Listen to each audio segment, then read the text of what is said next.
So hello students, how are you all? जय Hind to all of you. एक छोटा सा वीडियो है, सिर्फ 5-7 मिनट का वीडियो होने वाला है। इसमें मैं कंप्लीट इन्फॉर्मेशन आपको देने वाला हूँ DSSB का, यानी कि दिल्ली सब ऑर्डिनेट स्टाफ सिलेक्शन बोर्ड की तरफ से जो अभी फॉर्म्स आए हुए हैं आपके, उसमें टीचिंग स्टाफ से रिलेटेड जो फॉर्म है उसके बारे में डिस्कस करने वाला हूँ। इसमें TGT और PGT के बारे में डिस्कशन करने वाला हूँ कि क्या इसकी एलिजिबिलिटी है, कब आप इसको फॉर्म को फिल वगैरह कर सकते हैं और कैसे कैसे इसके लिए आपको कुछ कुछ स्पेसिफिक एजुकेशनल क्वालिफिकेशंस की जो जरूरत है वो मैं बताऊँगा।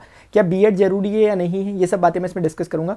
एक बहुत क्रिस्प सा वीडियो होने वाला है, इसमें हर चीज़ों को देखिएगा। स्टिल कोई डाउट अगर रहता है तो आप नीचे कमेंट सेक्शन में लिख देना ताकि मैं कमेंट में आपको उसका जवाब दे सकूं। सबसे पहले हम बात करते हैं TGT की। TGT बेसिकली वो होते हैं जो कि लोअर क्लासेस को या हम कहीं इंटरमीडिएट क्लासेस को पढ़ाते हैं। इंटरमीडिएट से मेरा कहने का मतलब फिलहाल ये है कि जो 10th क्लास तक की क्लास को पढ़ाते हैं, यानी 8th से लेकर 10th, ऐसा मोटा मोटा आप समझ सकते हो। तो इस तरह के जो होते हैं उन्हें हम TGT कहते हैं, यानी कि ये एक तरह से ट्रेंड ग्रेजुएट टीचर्स होते हैं, यानी कि इसके लिए ग्रेजुएट की डिग्री होना जरूरी होता है। अब क्या क्या एलिजिबिलिटी इसके लिए होती है वो हम देख लेते हैं और पेपर का पैटर्न क्या होता है फटाफट समझ लेते हैं। इसमें पार्ट ए और पार्ट बी में दो हिस्सों में पेपर आएगा। 100 मार्क्स का दोनों पेपर होंगे। दोनों पेपर में आपको 40% मार्क्स यानी कि 40 नंबर्स एटलीस्ट लाना जरूरी है। अगर आप 40 मार्क्स कम से कम नहीं ला पाते हो किसी भी पेपर में, और दूसरे में आप चाहे कितने भी ज्यादा मार्क्स ले आओ, तो आप एलिजिबल ही नहीं माने जाओगे, आपकी कॉपी ही चेक नहीं होगी, आप उससे सस्पेंड हो जाओगे उस चीज से।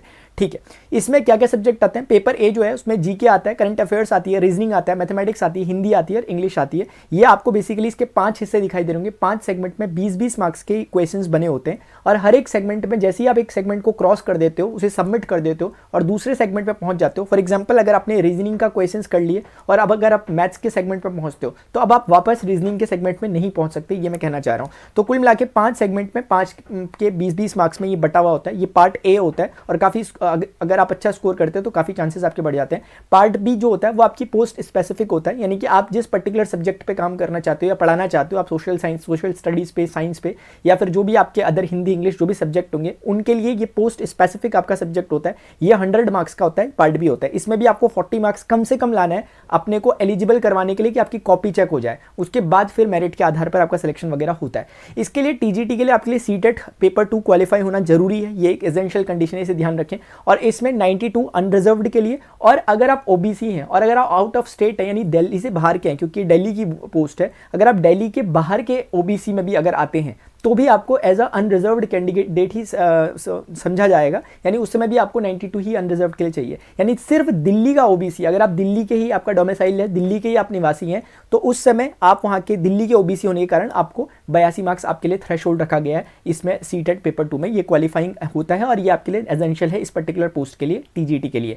ग्रेजुएशन में 50% मार्क्स आपके होने चाहिए। BSc किया हो, BA किया हो या BCom या जो भी किया हो आपने, उसमें आपके 50% मार्क्स एटलीस्ट होने चाहिए। अगर नहीं है तो आपने पोस्ट ग्रेजुएशन किया हो, उसमें आपके 50 मार्क्स होने चाहिए। अगर नहीं है तो दूसरा फिर आपके पास एक ऑप्शन है कि आपका 4 ईयर इंटीग्रेटेड जो कोर्स होता है जिसमें आपका बैचलर्स और BEd एक साथ हो जाता है, वो आपने किया हो, जैसे BA BEd किया हो या BSc BEd किया हो, ये चीजें।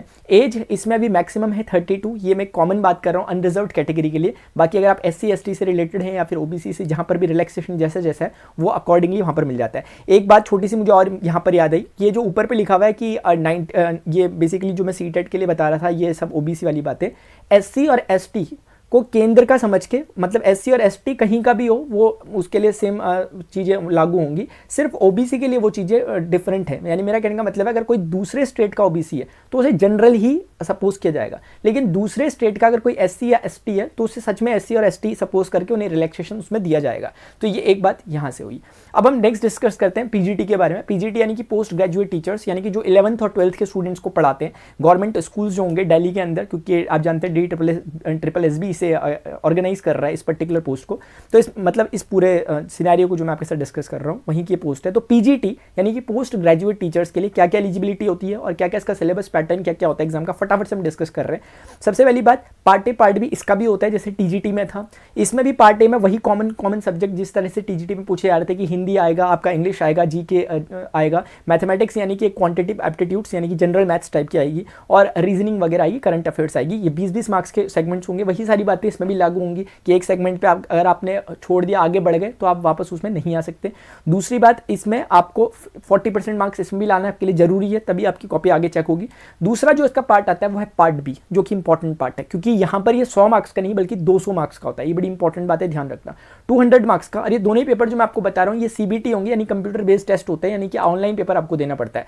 इसमें 200 मार्क्स का पेपर होता है। आपने कुछ भी सब्जेक्ट आपका जो PG में रहा हो, इसकी एलिजिबिलिटी पहले बताता हूँ, फिर मैं पार्ट पार्ट बी में आता हूँ। एलिजिबिलिटी क्या है, आपकी मैक्सिमम एज 36 ईयर्स होनी चाहिए। अभी बीच में इसको कम किया जा रहा था, लेकिन फिलहाल 36 ईयर मैक्सिमम एज है। इससे नीचे अगर आप 36 या 36 से नीचे हैं तो आप एलिजिबल है, लेकिन आपके पास पीजी की डिग्री होनी चाहिए, यानी कि पोस्ट ग्रेजुएट आप होनी चाहिए। आपने एमएड किया, सॉरी आपने एमटेक किया, एमएससी किया, एमए किया या कुछ भी एमकॉम किया, आपने पर्टिकुलर अपने उस फील्ड में जिस स्पेसिफिक सब्जेक्ट के लिए आप करना चाह रहे हो उसमें आपने पीजी किया होना चाहिए। जैसे फॉर एग्जांपल अगर आप केमिस्ट्री के लिए 11th-12th में पढ़ाना चाह रहे हैं, एज अ लेक्चरर रहना चाह रहे हैं, पीजीटी के लिए जाना चाह रहे हैं, तो आपका पीजी केमिस्ट्री में ही होना चाहिए। मैथ्स में है तो मैथ्स में ही होना चाहिए, फिजिक्स में है तो फिजिक्स में ही पीजी होना चाहिए।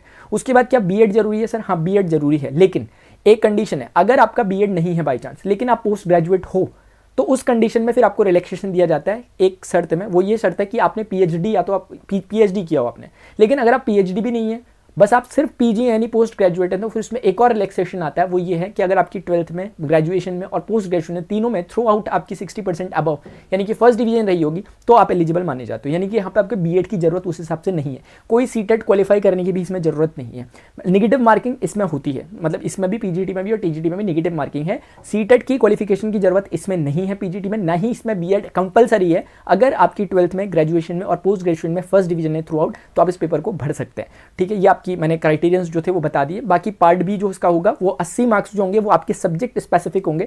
जैसे आपका मैथमेटिक्स होगा या केमिस्ट्री होगा या हिंदी होगा, इंग्लिश होगा, फिजिक्स होगा, कुछ भी आपका सब्जेक्ट है, उसमें 80 मार्क्स यानी 20-20 के सेगमेंट में 4 सेगमेंट आपके डायरेक्ट आपके सब्जेक्ट से रिलेट करेंगे, जिसमें आपका 11th-12th का और कुछ ग्रेजुएशन का आपका पूछा जाएगा। और बाकी 20 मार्क्स जो होंगे वो पेडागोजी से संबंधित होंगे, यानी कि जिसमें आपको टीचिंग एप्टीट्यूड आपका देखा जाता है कि आप कैसे पढ़ाते हैं, क्या पढ़ाते हैं, उसके बारे में जानकारी आपको इसमें 20 मार्क्स में उसमें आपके क्वेश्चन पूछे जाएंगे। नेगेटिव मार्किंग नो डाउट इसमें नेगेटिव मार्किंग भी आपकी है, तो इसका भी ध्यान देना पड़ेगा हमें। और जैसे कि मैंने आपको बता दिया कि मिनिमम 40% का इसमें क्राइटेरिया है। जो मुझे लगा कि इसमें एसेंशियल चीज़ें होनी चाहिए, जो बताई जानी चाहिए, वो मैंने सारी आपको बता दी हैं।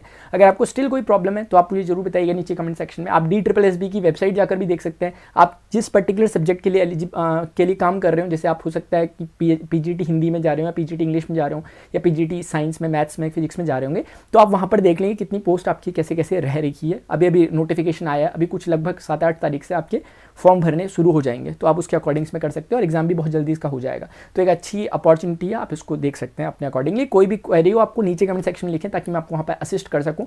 अपने एंड से मैं ये हेल्प कर सकता हूँ कि इस यूट्यूब चैनल में, जिसमें आप मुझे देख रहे हैं प्रणव पांडे में, यहाँ पर 11th-12th की फिजिक्स और मैथमेटिक्स कंप्लीट है। अगर आप इन दोनों में से किसी भी पीजीटी के लिए जा रहे हैं तो आपके लिए ये जो यूट्यूब चैनल है ये बहुत बेनिफिशियल रहने वाला है। अभी के लिए डियर स्टूडेंट्स इतना ही। कोई क्वेरी हो नीचे जरूर लिखें, और इस तरह के और वीडियोज़ जो भी अपडेट आएंगे वो मैं देता रहूँगा, इसीलिए आप इस चैनल को सब्सक्राइब कर सकते हैं, लाइक जरूर करें वीडियो को।